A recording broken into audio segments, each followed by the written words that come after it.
O-News Radio. Toute l'actualité nationale et des Outre-mer.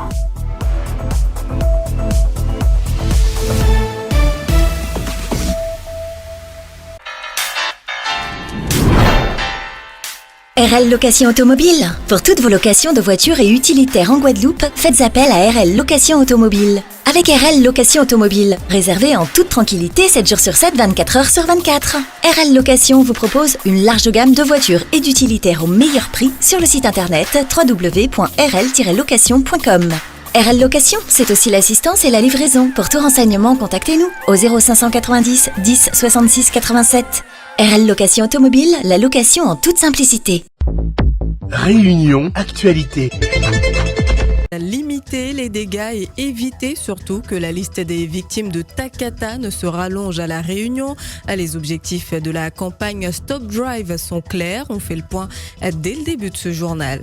Difficile d'entamer un processus de deuil. Un mois après la découverte de son corps, la famille de Jean-Patrice Maceo attend désespérément de le récupérer. Et puis on parlera d'amour, mais sans les papillons dans le ventre. Amour toxique, amour destructeur. La Saint-va-t-en loin a pris tout son sens hier.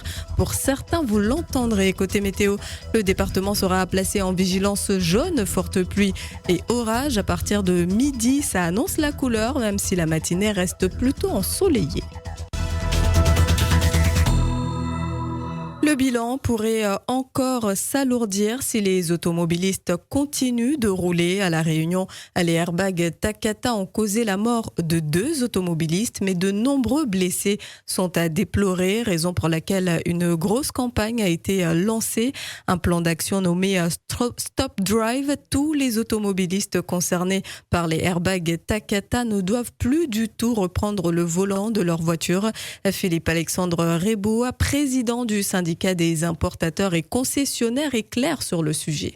Il y a un vrai risque. À l'heure où je vous parle, 35 000 lettres recommandées ont déjà été envoyées par les professionnels. Ces courriers précisent qu'il y a un risque de blessures graves, voire de décès, si les automobilistes continuent à utiliser ces véhicules. Donc il y a une demande qui est faite de ne plus les utiliser et de se rapprocher au plus vite des concessionnaires et importateurs locaux pour prendre un rendez-vous afin que ces airbags soient changés. Les interventions sont rapides, elles durent 20 minutes. Nous avons pris nos précautions en amont pour commander les airbags nécessaires à la gestion de cette campagne sans précédent, dans le but encore d'éviter qu'il y ait de nouveaux accidents sur le territoire avec de nouveaux blessés et, comme vous le savez, déjà 2 décès à déplorer. Philippe-Alexandre Reboa, président du syndicat des importateurs et concessionnaires, il répondait aux questions de Christophe Damour. Un mois après la découverte de son corps, les proches de Jean-Patrice Maceo n'ont toujours pas pu organiser son inhumation. À la souffrance du deuil s'ajoutent de longues démarches administratives. Pour rappel, Patrice était recherché par ses proches depuis le 7 janvier, mais ce n'est que le 15 que la disparition a été rendue officielle. Son corps sans vie a été retrouvé le lendemain même. Aujourd'hui, ses proches déplorent un manque de soutien de la part des autorités. Écoutez. Franchement, on n'était pas énormément à aller le chercher en fait depuis sa disparition. Et c'est un coup dur en fait. C'est inadmissible que les gendarmes en fait ne fassent rien. C'est au bout juste de 48 heures en fait qu'on fait une disparition inquiétante. Donc la disparition inquiétante a été mise que le 15. Elle était disparue depuis le 7. Ils n'ont rien fait pour nous, rien fait. Ils nous ont dit carrément d'aller chercher nous-mêmes en fait. Disparition inquiétante que mise que le 15. On l'a retrouvé le 16 nous-mêmes. C'est nous-mêmes, nous avons fait des recherches depuis le début jusqu'à la fin et que c'est nous, la famille, retrouvons le corps de mon beau-frère et son ami d'enfance qui a retrouvé son corps. C'est comme si nous étions dans un film en fait. Mais je souhaite ça à personne de passer de ce passage de douleur, de tristesse qu'on est en ce moment. Effectivement, on n'a pas commencé notre deuil, le temps d'entamer des papiers pour faire son enterrement. Nous, on est dans la peine, on est dans la douleur, on souffre. Le cœur d'une maman qui parle aujourd'hui. J'ai dit que mon fils était sur Saint-Paul, ou je sais pas, mais il est sur Saint-Paul, effectivement. Le cœur d'une maman a parlé, c'était vrai. On a retrouvé le corps de mon fils, et ça sans l'aide des autorités. Voilà le cri de désespoir des proches de Jean-Patrice Maceo. En bref, l'épidémie de chikungunya continue sa progression. 671 cas ont été recensés depuis janvier et 19 communes sont désormais concernées. Mais le Sud semble particulièrement touché avec des foyers actifs depuis le mois d'août à l'étang Salé ainsi qu'au Tampon.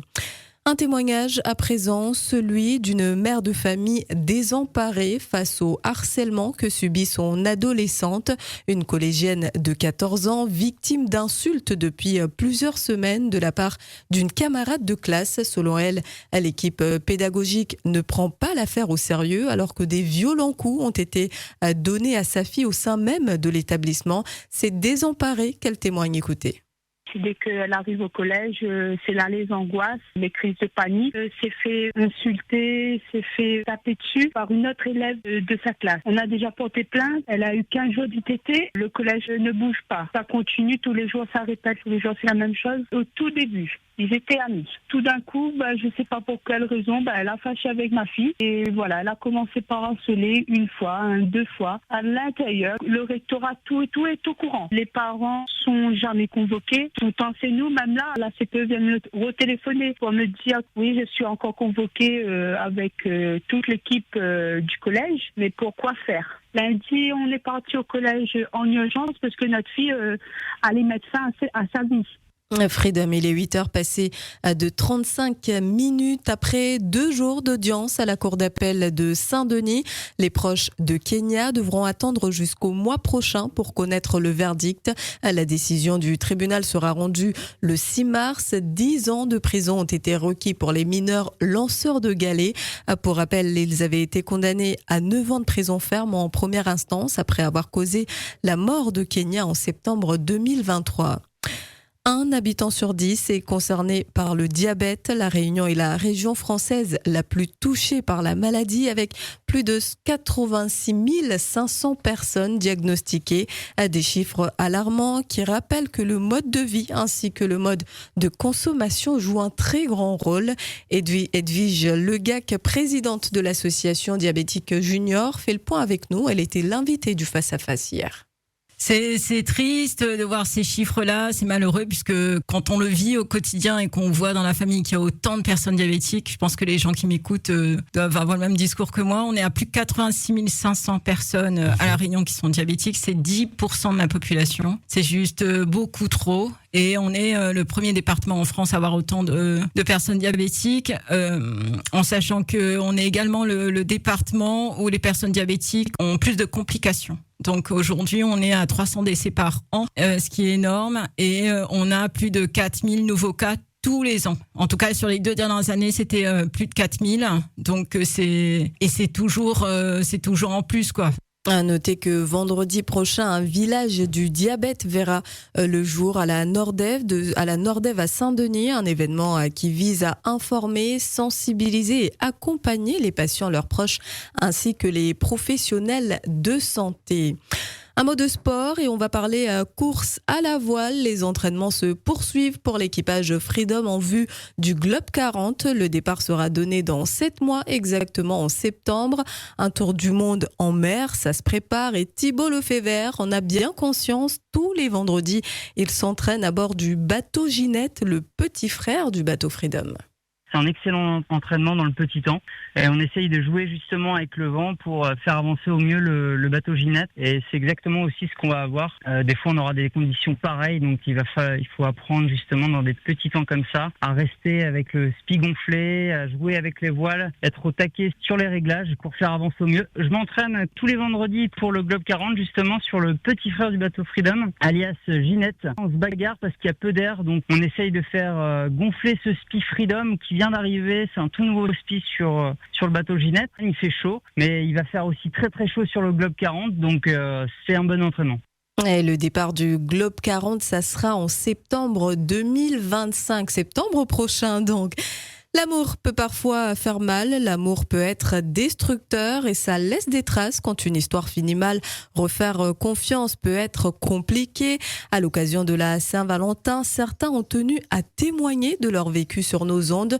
En couple, ils ont subi le pire, cachotterie, trahison, manipulation et on ne s'y attend pas toujours. On est tellement couverts de cadeaux qu'on est ébloui. Voilà, ébloui par les cadeaux, par les paroles. Et en fait, on voit pas tout ça en fait. Je me suis rendu compte au final par rapport au téléphone caché, aux réseaux sociaux que j'étais bloquée sur certaines personnes qui voulaient me dire la vérité. C'est dur parce que en fait on se rend compte que ça n'existait pas. Donc pour retrouver une amour sincère, c'est difficile en tant que femme parce que on a peur de se retrouver dans la même situation. Moi aussi j'étais victime de ça aussi. J'ai fait 11 ans avec une personne. Elle était au petit soin avec moi et tout, hein. Mais à un moment donné, elle m'a trompé avec un tonton. Moi, j'avais des doutes, hein. Et ce tonton-là, elle lui donnait 5 000 à 10 000 euros en espèces par mois, en échange d'eux. Pendant 1 an, je m'étais douté. Et du coup, quand je lui disais mes doutes, elle pleurait. Elle me disait, non, moi, je t'aime, je te trompe pas. Et pourquoi tu penses ça de moi? Et jusqu'au jour où, là, j'ai eu toutes les preuves devant moi. Grâce au Seigneur, j'ai prié. Du coup, toutes les preuves sont arrivées. Et quand j'ai vu tout ça, je l'ai mis dehors. O-News Radio sur outremernews.fr.